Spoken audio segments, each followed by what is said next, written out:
One marvellous story, actually, I think a brilliant story. A man called Chernov, who was a member of the Social Revolutionaries at the time, and a member of the government, he was surrounded by masses of people in Petrograd, surrounded by masses of people who went absolutely mad. They hated him. He was a member of the provisional government, someone with a left background.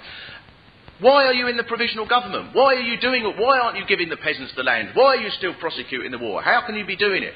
And quite clearly, these people were about to tear Chernov to death, it seems. Now, as seems to be the case throughout Russia, whenever there's sort of some huge chaos happened, there was Trotsky somewhere. And Trotsky sort of wandered across and apparently got up on a car and made this speech where he said to the masses, no, don't tear Chernov to death. Don't kill the bloke.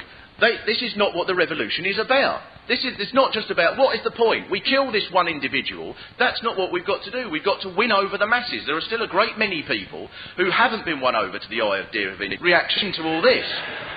Because he must have been stood there behind Trotsky going, that's right, tell him, Trotsky, I'm a louse. I'm worse than a louse. I'm a flea. I'm an earwig, anything. But Trotsky won the day, as he tended to do on those occasions, and there was a phrase that Lenin used, really, at the time. He said, what we have to do, no good having an insurrection now, when we don't have the mass of working-class people behind us, when we haven't won people in the Soviets. He said, we have to patiently explain to people, patiently explain. The art of revolution, therefore, in that sense, for this period, in the middle of this enormous upheaval in society, the job of the revolutionary, therefore, not to go and get guns and do all the things that are associated with, the stereotype image of the revolutionary, to patiently explain. Lenin, in August 1917, therefore, Lenin goes and writes a book. You'd think, well, what sort of revolutionary is this? Shouldn't be hiding in a hill somewhere with a sniping at people and things like this, and wearing a beret and stuff, and growing a beard and things that revolutionaries do. In fact, he went off and wrote a book, State and Revolution, patiently explain. And then there's another thing, really, that tells you, it seems to me, that the Bolshevik revolution was not a coup, which was really, that comes out of the events that followed the July days. Following the July days, the government launched an offensive, arrested Trotsky. He would have arrested Lenin, but he did go off, actually, to the woods in hiding. Stayed, surprisingly enough, hiding in Finland in the house of an old police chief who he was a friend with, strangely enough, but wandering around as in disguise and so on.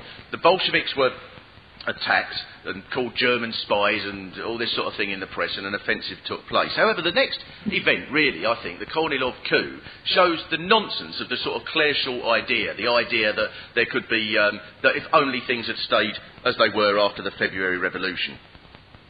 Because Kornilov, General Kornilov, an old Tsarist general, staged a coup. He brought in various regiments to the south of Petrograd and was determined to overthrow the Soviets. Now, Kornilov wasn't a pleasant chap. One of the things he said at the time was about one of the groups who had been working in the regiment that had been used to being in the mountains. He said, those mountaineers don't care who they slaughter, he proudly said. A man called Lukomsky said about him, Kornilov's idea was to hang the German agents and spies, by which he meant the Bolsheviks. Hang the German agents and spies. Lenin first and disperse the Soviets so it will never get together again. And he appointed a man called General Krybov, and he said, he was appointing him because I am convinced he will not hesitate to hang the whole membership of the Soviet. So this pleasant chap was about to take power then in August 1917, and he didn't. It failed. The coup failed. Because the Bolsheviks said that we have to defend the Soviets and the provisional government against this tyrant, against this military dictator, against the restoration of a sort of military regime. Obviously we have to do that, but we are the only people capable of doing that. We can argue amongst the Soviets that the railway workers, for instance, don't allow any of Kornilov's troops to get anywhere. All the sort of all the things that really that the Bolsheviks did in order to prevent Kornilov taking power.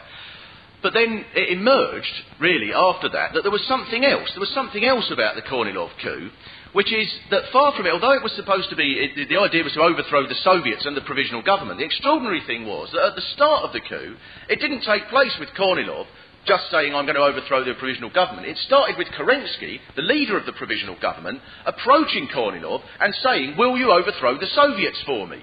So this really puts the the provisional government in a slightly different light, doesn't it? Then it was only when Kornilov said, yes, I will overthrow the Soviets, but I'm not going to overthrow the Soviets and leave you in power, you bastard. I'm going to overthrow you as well and take power for myself. Then Kerensky panicked and of course, had to then appeal to the masses believing the government had stayed in power rather than the nasty Bolsheviks. It all would have been democratic. In fact, the provisional government was completely valueless. It was worthless at this point.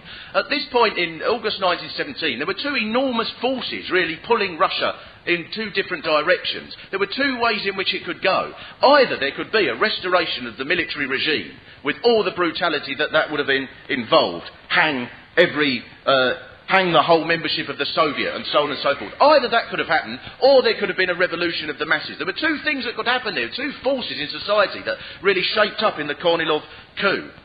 Therefore, the provisional government was worthless, and therefore something else, really. How could it be, when there were this massive upheaval, soldiers deserting now in enormous numbers, peasants tearing down the landlords' houses, all this massive upheaval, on the other hand, these military people trying to restore the old Tsarist regime, how could it be that you could just have a handful of people walk through the middle of this and take power? Clearly that wasn't possible. Only one of these two forces in society could organise that.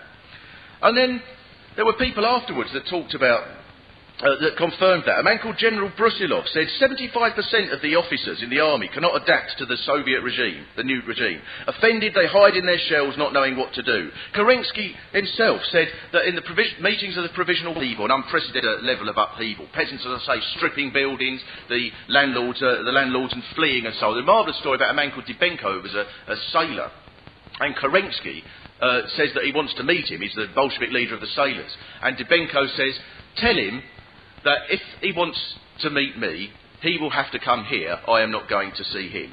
Now, you think, oh, right, well, he would have said that. And you think, well, that's a pretty extraordinary thing, isn't it? Imagine, given that when Tony Blair only has to say, Bill Morris, I'd like to meet you so that I can punch you in the face. And he say, oh, I'll come anywhere where you like, Mr. Blair. Dybenko, just to say, wasn't the union leader? Nah, the Prime Minister wants to meet me.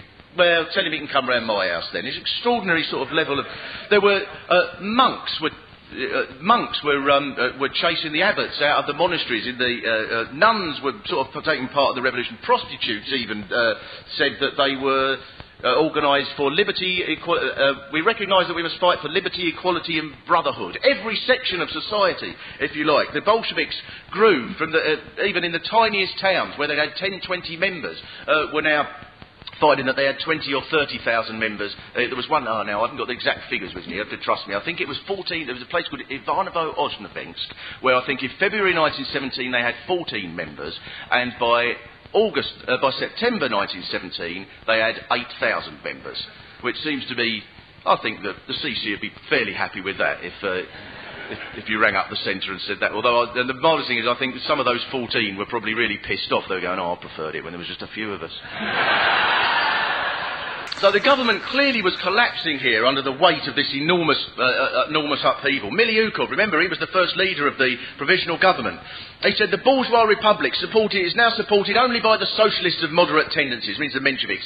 They find no longer any support in the masses. They cannot maintain themselves. Its whole essence has evaporated. There remains only an external shell. There's a man called Sukhanov who wrote this marvellous diaries, really. He desperately wanted everybody to just get on together. If only the Bolsheviks and the Mensheviks and the provisional government can all get on together. And the poor chap, the more and more that 1917 goes on, the more that society is polarised, the more Sukhanov can't find anybody to come to his meetings. There's no point in trying to get everyone together. They're all shooting each other. What is the point? He calls one meeting. He stands, in fact, at the Putilov Works. He decides to have this meeting of the workers. This is where people are going to meetings a minute's notice, where there's thousands of people, and Sukhanov has his meeting, let's all get together meeting, and he describes it. After a few attempts I gave up. It was no use trying to talk to them, and the rain was drizzling down on us heavier and heavier. This poor, sad character, there's just no dynamic anymore now to these people trying to get everybody together. These two forces moving into society, the idea of getting them together, or a coup, making no sense whatsoever.